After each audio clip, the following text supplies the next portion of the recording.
Yeah, I was scrolling through, right? And you ever had or have you ever heard of a story that makes you go, wait, what? Like, did I just read that? Because that's exactly what I said when I read about this case. So we've got a cold-blooded killer, we've got a jury trying to do the right thing, and then we've got a juror who straight up lies to the judge every single day just to get out of doing her civic duty. And it's not just some harmless white lie either. It's her actions cause a mistrial in a death penalty case. Yeah, it's bad. Like, yeah, it's bad. This is the story of Bestman Okafor and Cara de Peña, and the court case that took a wild left turn into chaos.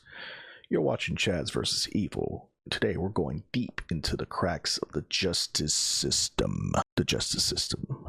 The justice system. Let's start from the top. Okay.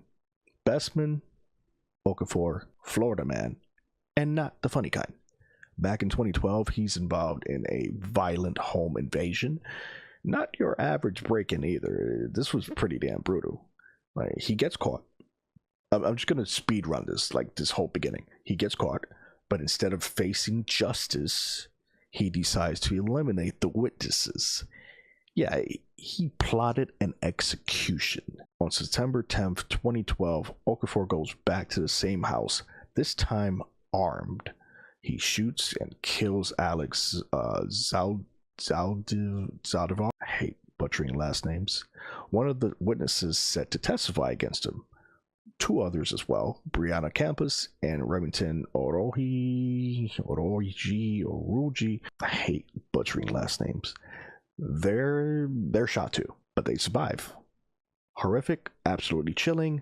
He gets arrested, tried, convicted, sentenced to death, but this isn't where it ends. No, sir, not where it ends. Now, here's where things get legally messy. Florida had a law that lets juries, recommend a death sentence without everyone agreeing. But in 2016, that law gets struck down, unfortunately. Unconstitutional, the court says. So what happens? Okafor's death sentence thrown out the window. That means the state has to do it all over again. A third sentencing trial.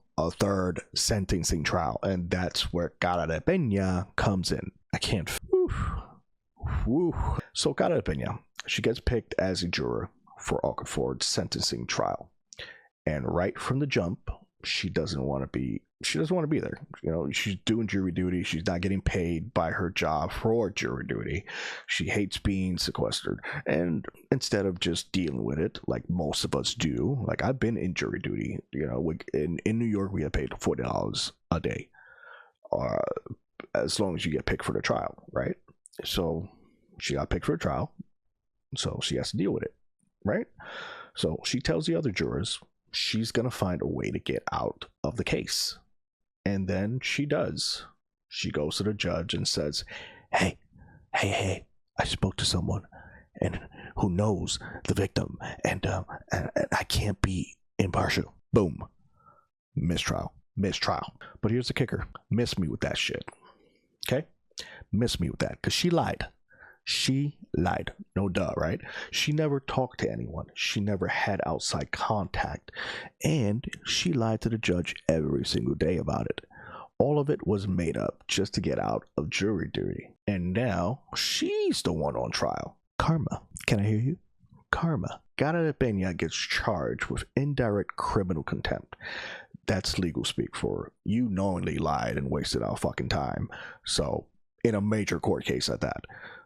And for that, she was sentenced to 179 days in jail. Some folks say that's harsh. Others think she got off pretty easy. I mean, if a cop or a lawyer did this, it'd be front page news, right? But here we are. So what happened to Bestman Okafor after the mistrial? They held another sentencing trial. This time, the jury voted 9-3 in favor of the death sentence, or should I say death penalty. But that's not enough anymore. Florida law now says death sentences have to be unanimous. So even though a majority voted for death, it doesn't count. So Okafor's still alive, still in limbo, and waiting to, I guess, go into farther in the wind while he's there. So let's break this down. You've got a violent killer, a system trying to bring justice, and a juror who decided that her inconvenience was more important than due process. This isn't just courtroom drama, it's a reminder that every piece of the justice system matters, even the part where you just sit and do the job. So now I want to hear from you. Should jurors like Gana Pena go to jail for sabotaging a case? I mean, I feel like that's an obvious kind of answer, but should Okafor be sentenced to death, especially now? And how many more cases like this are out there? And if you guys have some more cases that are like not publicized or getting as much attention as they should, drop your thoughts in the comments. I like to hear it. And if you're into real stories that don't get nearly enough attention, go ahead and hit the like button, subscribe, and keep it locked right here on Chaz versus Evil. I'm Chaz London. Stay curious, stay safe, and I'll see you in the next case. Do not despair.